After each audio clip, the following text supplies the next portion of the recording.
So I'm just here. The man's name is Jeffrey Scanland, a father whose parents only realized when it became clear that things were not right in his home. When police entered, they found signs of screaming, banging, and an 11-year-old locked in a cage-like structure. How did this go on for that long? This is on Leo True Crime Channel. Hey guys, this case involves an 11-year-old boy found in really awful living conditions. Some details are tough to hear, but don't worry, there's nothing graphic or shocking on screen.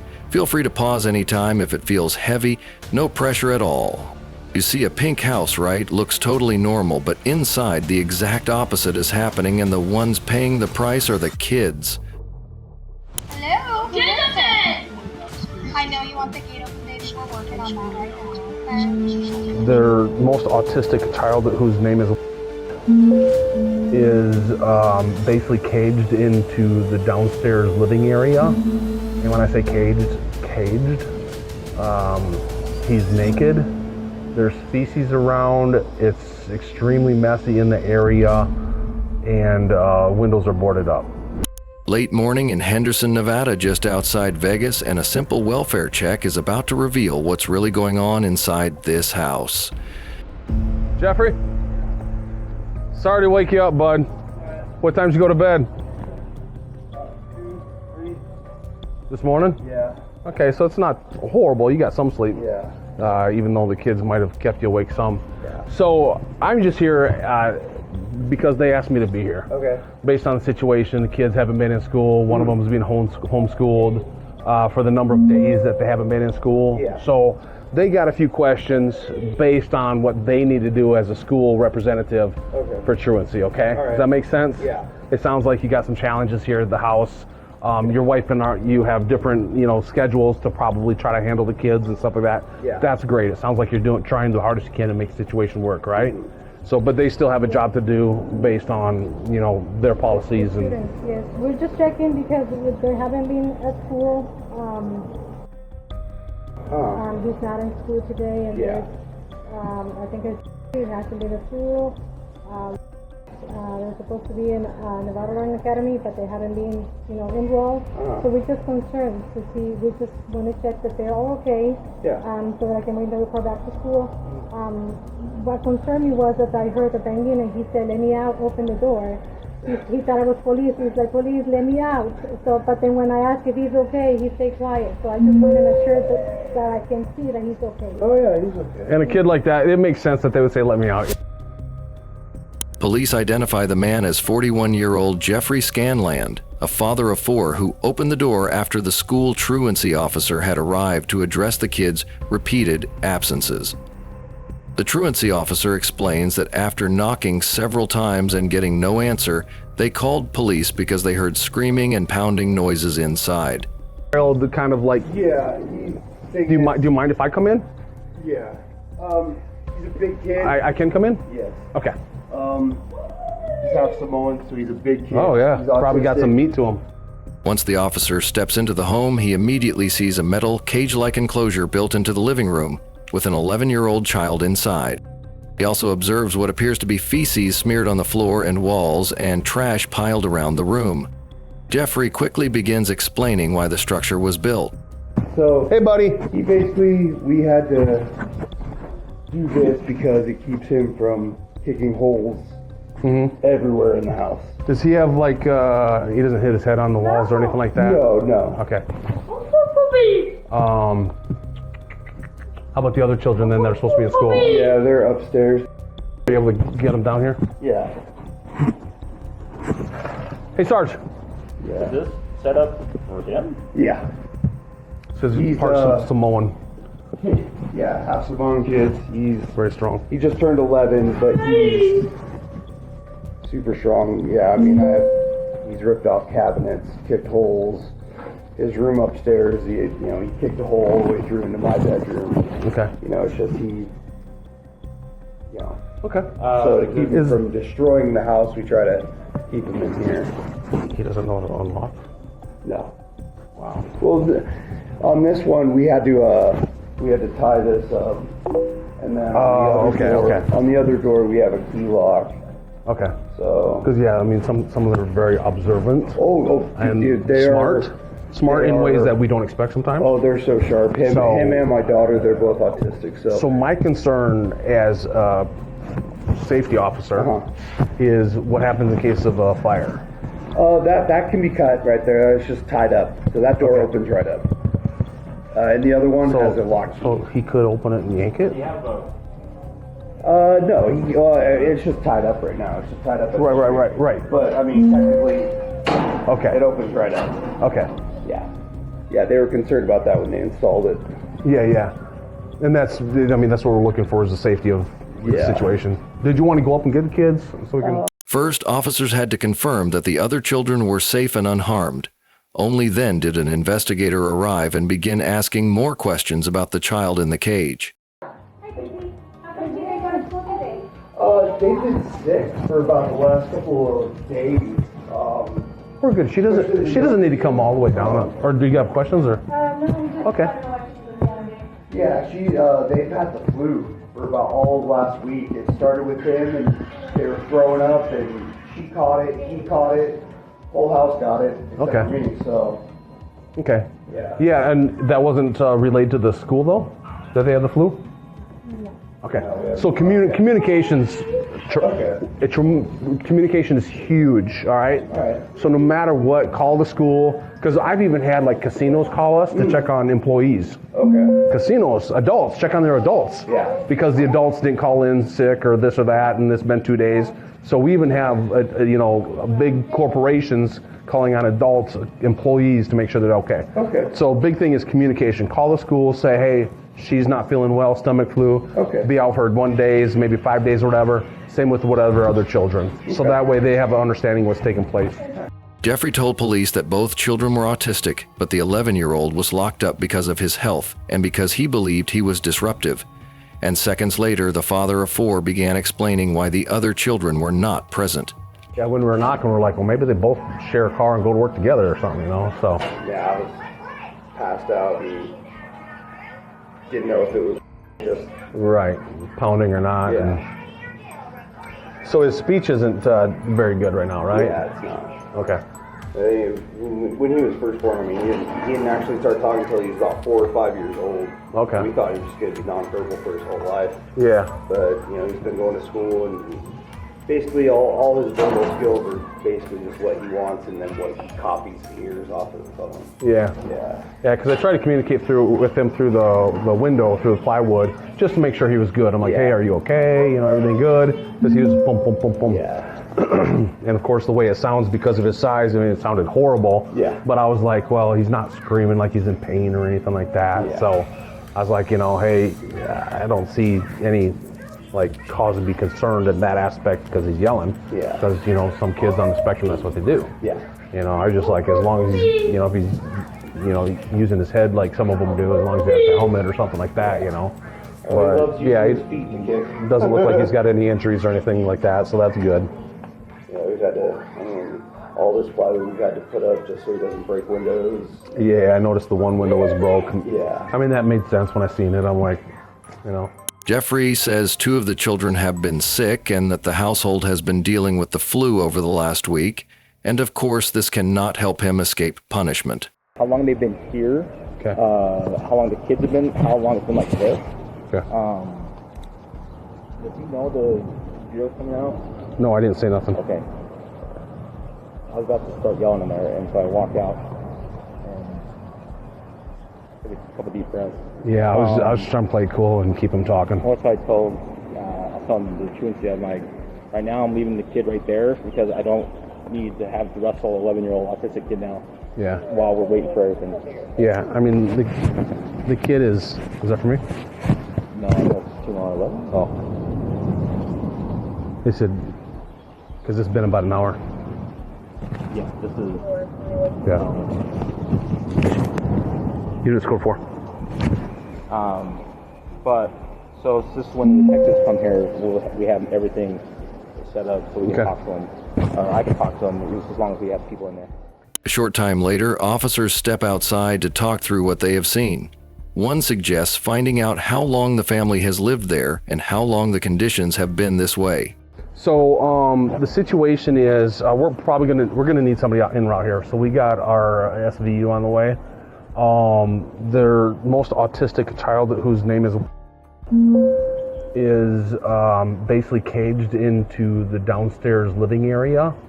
And when I say caged, he's naked. There's feces around. It's extremely messy in the area, and windows are boarded up. For the officers, leaving him inside temporarily is about preventing a dangerous struggle.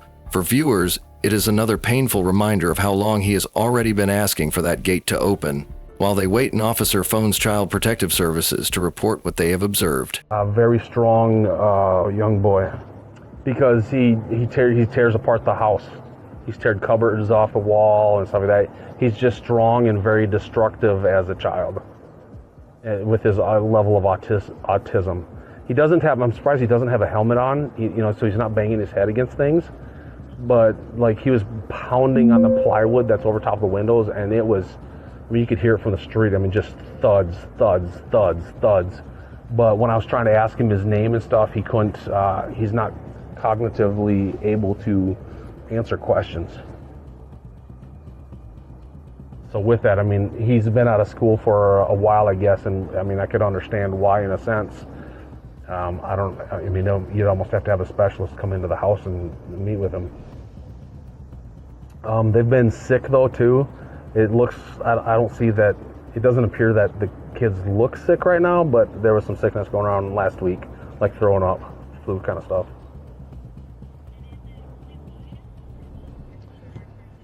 All 4 children are in the home, so all the walls are open, but across the main entrance into the room that he's in, it's like a metal fencing that goes from the floor to the ceiling, like a bar, metal black bars you would see probably like as a fence to go into the backyard or something like that. In a sense, yeah. I mean, it's not, shabby looking. It looks like they had it installed semi-professionally or something. I mean, it's put in there well. It's just, it's a cage. I didn't see a bed. I see like a couch kind of thing. So he's probably sleeping on the couch. Well, without going in there and testing it, it looks like there's some on the walls and possibly on the floor. It doesn't look like he has direct access to a restroom. We haven't gone into the caged area. SVU, when they get out here, I'm sure they're going to go through that whole thing. Shortly afterward, the children's mother arrives at the residence, and officers prepare to speak with her about the situation for the first time. Hey, you Misty? Hey. So we got called here. My name is Officer Bovey. We got called here because the Clark County School District truancy officers were tasked to come out here to try to make contact, make sure the kids are okay. All right. So that's why we came out here, was to assist them. Based on them not making contact, they could hear some screaming from the inside. So that's where we went ahead and they called us to assist and try to figure out what the situation was, okay? So we came here and their job was to make sure that the kids were okay because they haven't been in school, right? And nobody's been calling the school to give the updates. So they weren't aware that the children were sick. So your husband, we're talking to him right now, he informed us that they were sick and that was one reason why they were out of school. But there was also concerns based on, we heard the yelling from the inside, the pounding on the inside. What's the real situation? They identify her as 46-year-old Misty Scanland.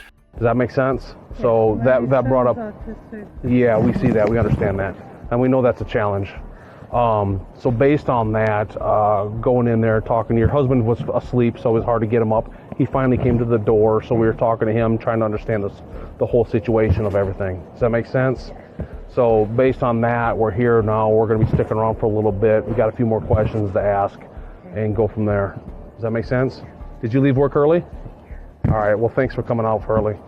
You have some questions, sir? What we're doing is, just so you know, and I was letting your husband know, the school, the truancy, whatever that is, that's a concern of ours, right? And then obviously the condition of the house, you come in, I see kids things everywhere, right? It's a concern of ours. So right now what we're waiting for, one of our technicians to come down, we'll talk to you guys, make sure that everything's good. If everything's good, then we're going to get out of your hair. Okay. And then we'll go from there, okay? But obviously, when we open a door, you see a cage and a kid and things everywhere in disarray, it concerns us. So that's what we're going to figure out. That way, you're not like, hey, what are they doing? We're here. We're waiting on the detective. They'll talk to you. We'll do an interview. As soon as the interview's done, we'll figure out where we go from there. Does that make sense? Hey, real quick, no weapons in your purse or in the house or anything like that? Just a shotgun. Where are they at? They're put away. Put away where? There might be some in the. In the garage? They're not upstairs or anything? We have some upstairs. Were they in the master bedroom? Okay. So the boys share these rooms up here, right? All right, they don't have access to that right now? Okay. Are they in a safe or are they in something that they can't get access to? They're in our room. We always It's in your room? Okay. Your room's locked? All right.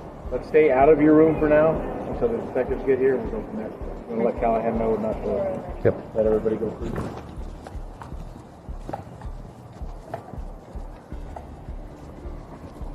Come on in. So, sorry, it's a little warm up there. Back inside the house, it was time for investigators to offer some direct advice to the suspect.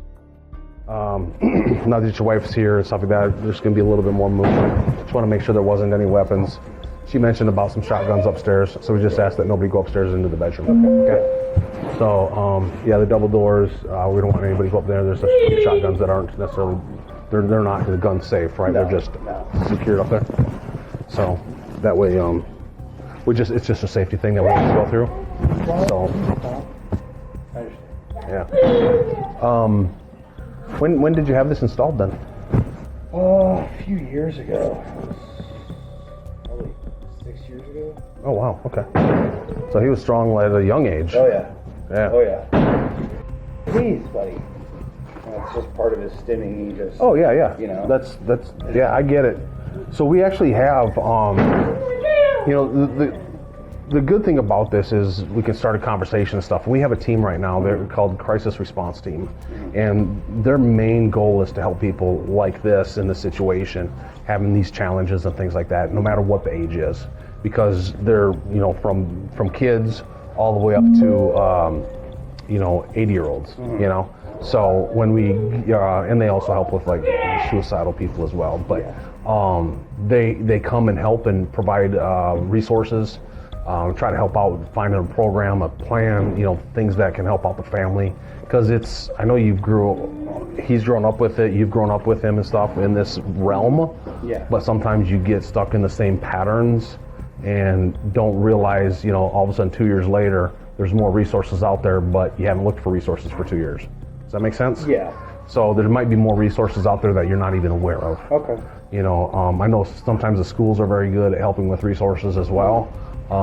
But you know, they have their protocols or people they work with, and we're kind of independent in a sense that our team, it's a newer team, so it's probably why you haven't heard of it, but they're newer at dealing with these situations, or not with these situations, dealing with helping people. So, but they're able, because they're new, they're grabbing all this information everywhere they can come from. And one of the main officers has an adult child that's on the spectrum, and so he knows exactly what it's like, you know, between the different triggers and things like that, and they might grow out of a trigger and develop another trigger, you know, so they're a really good team that understand the situation and could help you with additional tools. Okay. That makes sense. While waiting for backup, the officer tried to maintain a conversation with the suspect while reinforcements approached the locked child, who looked extremely upset by what was going on. Hey, the bubble guppies? Oh, the gate opened. You beautiful voice. I love to hear you talk. Can you tell me something else? The gate open soon? Yes? Yes! Would that make you happy? Yes! Oh, I can't wait to make you happy, buddy. Get open! Hello? Get open! I know you want the gate open, baby. We're working on that right now, okay? Okay.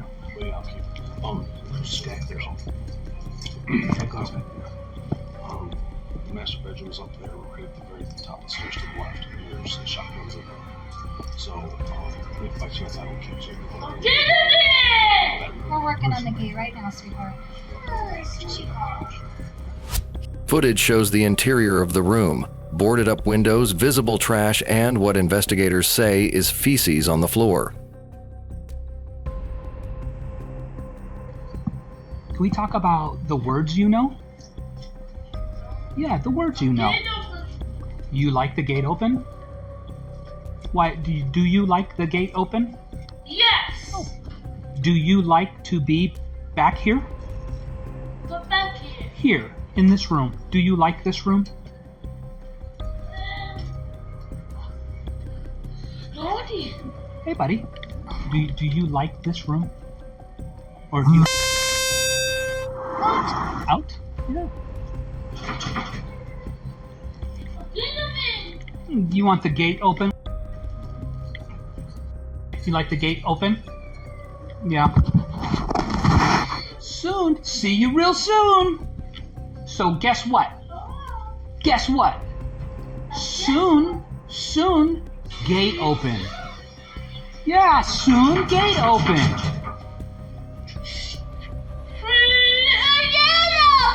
Yeah, soon. This becomes one of the most haunting parts of the footage, a child asking for something so basic in a space that looks nothing like a child's bedroom. Emergency personnel arrive and prepare to safely remove the boy from the enclosure. They coordinate with officers to ensure the area is secure before opening the gate. Remember when we talked about gate open? Gate open. Gate open, that's right, bud. Soon. Gate open soon. You guys ready? Okay, we're ready, sir. They're contained, right?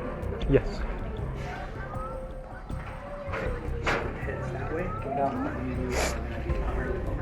A bed. Yeah, a bed. We're gonna open gate and go bed. Open gate, sit bed. Open gate, sit bed. Open gate, sit bed.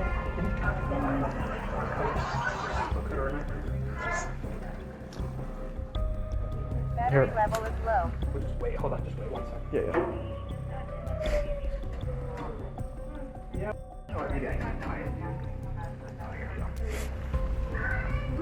Oh boy.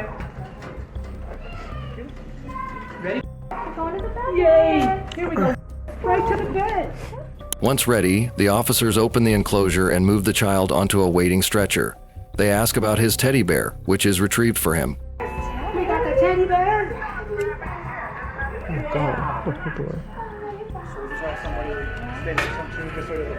Yeah, we're gonna. If it's cool, we'll both go in the back with you guys. Cool.